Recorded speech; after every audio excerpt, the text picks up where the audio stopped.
os pioneiros da imigração cruzaram os oceanos para chegarem no Brasil, na América Latina, é realmente mais do que necessário refletirmos sobre brasilidade, miscigenação e a diáspora do nosso povo pelo mundo. Então, acho que foi muito acertada, de fato, a escolha do tema.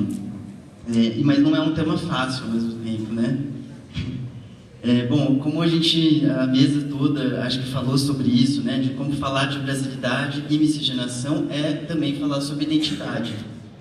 E falar de identidade é, a princípio, nos perguntarmos quem somos nós, de onde viemos e para onde vamos. Bom, então eu tive essa formação em ciências sociais e a discussão de identidade, ela está colocada hoje não só para nós, mas para muitos grupos sociais, né? Como foi dito agora, eu estive em Nova York, por exemplo, agora, e lá é uma cidade super intercultural. Então, existem americanos de várias descendências, como existem brasileiros de várias descendências. E, além disso, né, é um tema muito importante no mundo contemporâneo, principalmente globalizado, tudo isso, né? Agora, um primeiro ponto que eu queria apontar é que cada pessoa, cada um de nós, temos várias identidades, já. Então, né, posso dizer, eu sou homem, eu sou mulher, eu sou branco, eu sou negro, eu sou amarelo, eu sou heterossexual, eu sou homossexual, eu sou brasileiro, eu sou japonês, eu sou paulista, eu sou paulistano, eu sou agricultor, eu sou comerciante, eu sou advogado. Quer dizer, todas essas são identidades sociais. E cada um de nós tem várias delas, né? E a combinação delas é que faz cada um de nós uma pessoa singular. E dignas de respeito, porque todas e todos nós somos dignos de respeito. Então, falar de identidade é também falar sobre diferença, sobre diversidade.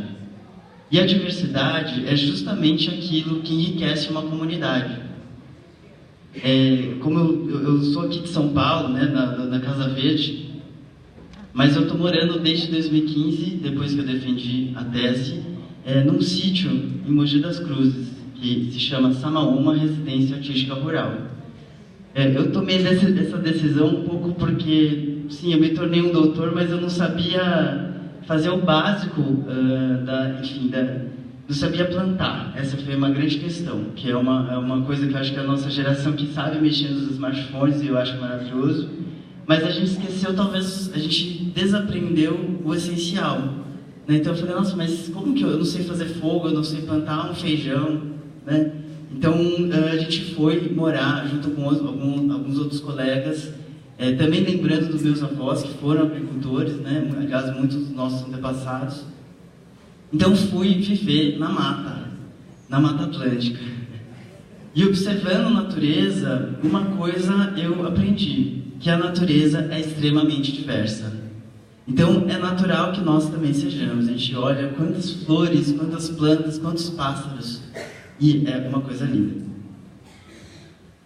Então, mesmo aqui no Kenjinkai, onde se reúne a nossa comunidade, há muita diversidade também, né? Então, existem homens, mulheres, pessoas mais jovens, pessoas mais velhas, héteros e gays, Issei, Nisei, Sansei, Yonsei, Gosei, Rokusei. Gente do norte de Okinawa, gente do sul de Okinawa, gente misturada com Haiti, gente misturada com brasileiros de outras etnias, gente do interior da capital e das mais diversas profissões. E mesmo com tantas diferenças, se assim desejarmos, nós todos podemos nos identificar como Uchinanchu, certo? Isso quer dizer que dentro da nossa comunidade, dentro de cada identidade, existe diversidade. Nós não somos todos iguais, né? E isso nos torna uma comunidade rica. Então, assim como existem várias formas de ser Uchinanchu, existem também várias formas de ser Nikkei e várias formas de ser brasileiro, né? E aí chegamos no nosso primeiro tema, que é o tema da brasilidade, né? Então,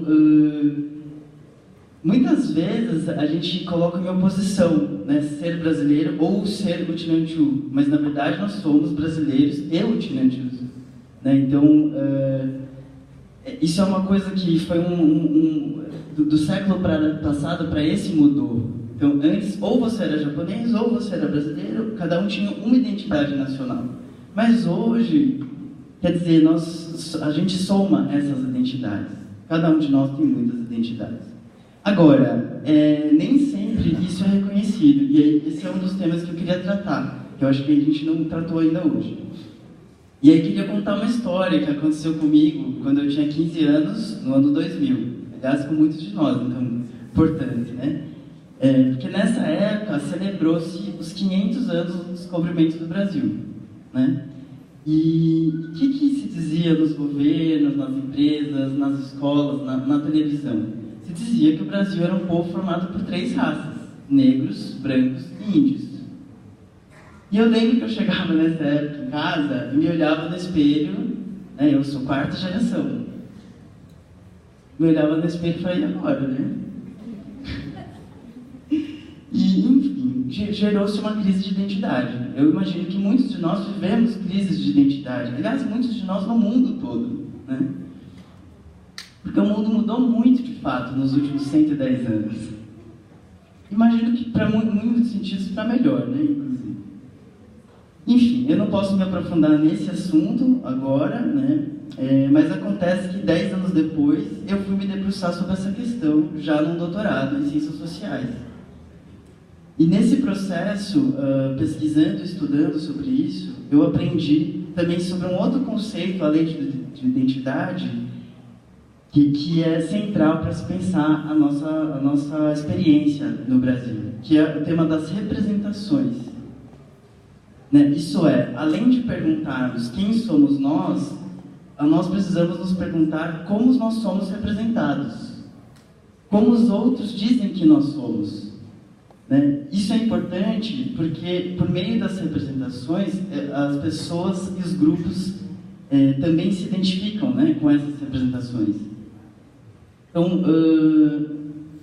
Então, hoje em dia, por exemplo, eu não aceito mais quando alguém diz, por exemplo, que os japoneses são todos iguais. Né? Primeiro, porque isso não é verdade. E o Chinanchu é prova disso.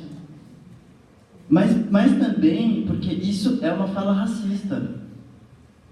Isso tende a diminuir o nepodescendente, tende a apagar a nossa personalidade e a nossa diversidade. Talvez é uma das questões que diferencia a imigração japonesa de outras imigrações, como as europeias, porque é uma questão racial. E é uma questão difícil de falar, na verdade, né? Dói, de algum modo. Então, nós nem sempre nos vemos dessa forma ou falamos sobre isso, mas, de fato, nós somos uma minoria racial no Brasil. Né? Cerca de 1% da população brasileira, ou seja, mais ou menos 2 milhões de brasileiros, são amarelos, né? Asiáticos. E nós sabemos que existem estereótipos sobre os amarelos, assim como existem estereótipos sobre os brasileiros, sobre o japonês, o negro, o índio, a mulher, os gays e lésbicas.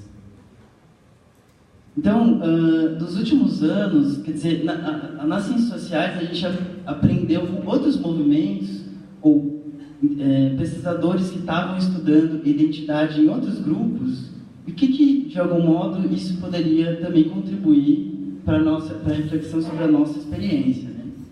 Então, por exemplo, o movimento negro, o movimento feminista e o movimento LGBT, eles passaram, nos últimos anos, a demandar representatividade na mídia. Né? Isso quer dizer que eles se fizeram essa pergunta: como nós somos representados? Como os outros dizem que nós somos? E eles viram que o negro, na televisão, era sempre representado como bandido, subordinado, favelado. A mulher era ou retratada como santa ou como prostituta. Os gays eram representados como drogados, perdidos, dignos de riso, ou até mesmo de serem exterminados, assassinados. E isso de fato aconteceu, e infelizmente ainda acontece, porque as representações entram nas mentes e nas ações das pessoas. Mas e nós, asiáticos? Como somos representados pela mídia? Se a gente abrir uma revista hoje, a gente vai ver algum Nikkei? Eu sempre brinco que no máximo a gente vai ver um japonês vendendo uma televisão ou um PlayStation. Afinal, o japonês significado de tecnologia, não é? E talvez ainda imitariam o sotaque dos nossos avós e puxariam os olhos. Na última novela da Globo sobre a imigração japonesa, O Sol Nascente, eles preferiram colocar atores brancos fantasiados de japonês, ao invés de contratarem atores Nikkeis, que são muitos, que têm dificuldade de atuar justamente porque existe uma invisibilidade. Então, nesses últimos 110 anos de imigração, a nossa comunidade ascendeu socialmente e passamos a integrar quase todos os lugares da sociedade brasileira. Somos muitos nas universidades, nas empresas, no Estado e até mesmo na política. Mas, na minha visão, no mundo da mídia e das artes, ainda temos muito que avançar. E esse avanço nos ajudará a desconstruirmos os estereótipos e nos representarmos a nós mesmos. E a internet e as redes sociais são com certeza aliadas nesse processo. E o Uchinanchu? Como o Uchinanchu é representado? Na verdade, nós sofremos de invisibilidade, nós okinawanos. Nós não temos quase nenhuma representatividade. A grande maioria dos brasileiros nunca ouviu falar de Okinawa. Eu imagino. Quer dizer, isso é a pesquisa também, né? Então, por exemplo, eu peguei os livros de história do Brasil, quer dizer, os livros de história que usamos no Brasil. E não existe nenhuma frase, nenhuma citação sobre Ryukyu, ou Okinawa, ou a Batalha de Okinawa, ou a diáspora, né? Quer dizer, então, como que as pessoas vão saber, né? Quando a gente fala, né, você encontra alguém que fala, eu sou okinawano, mas se a pessoa nunca ouviu falar de Okinawa, ela não consegue, ela não tem como te identificar, né? Pelo contrário, ela fala, os japoneses são todos iguais, você fala, calma, mas, né, então tem que contar a história inteira de Okinawa. Mas essas histórias, quer dizer, muitos de nós, dentro da comunidade, não conhecemos a história, né, de Ryukyu, ou da guerra, da Batalha de Okinawa. Mas isso é uma coisa que todos os brasileiros também deveriam saber. Né? Isso deveria estar nos livros de história. Além disso, raramente a gente vai ver uma notícia sobre Okinawa passar na televisão ou nos grandes jornais. Nenhum escritor okinawano nunca foi traduzido para o português e os cinemas do Brasil também não passam filmes de diretores okinawanos. E a música? Temos grandes músicos okinawanos, mas em geral, quando vêm ao Brasil, eles ficam circunscritos à nossa comunidade, não é? Eu escrevi também sobre isso na minha tese, mas eu não posso me aprofundar agora por falta de tempo.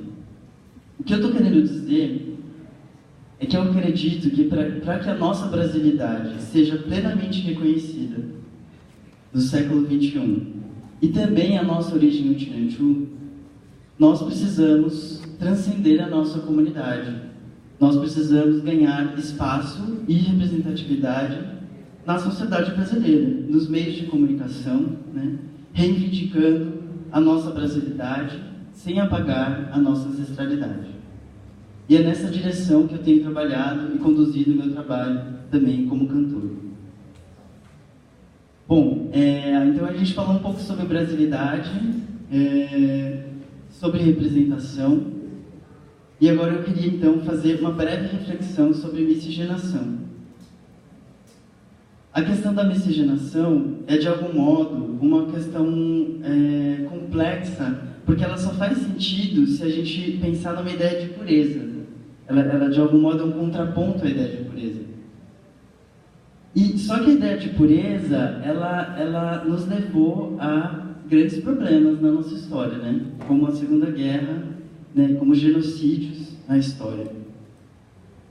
E isso, infelizmente, foi ensinado nas escolas do Japão antes da guerra, inclusive em Okinawa, de que, quer dizer, o povo japonês de algum modo era um povo superior, né? E isso, como eu disse, nos levou a genocídios, a guerra, às bombas atômicas, à Batalha de Okinawa. Então, é algo que, de algum modo, nós precisaremos sempre nos lembrar, né, e superar, de algum modo. Porque quando a gente analisa a história da cultura okinawana, a história de Okinawa, a gente vai descobrir que a singularidade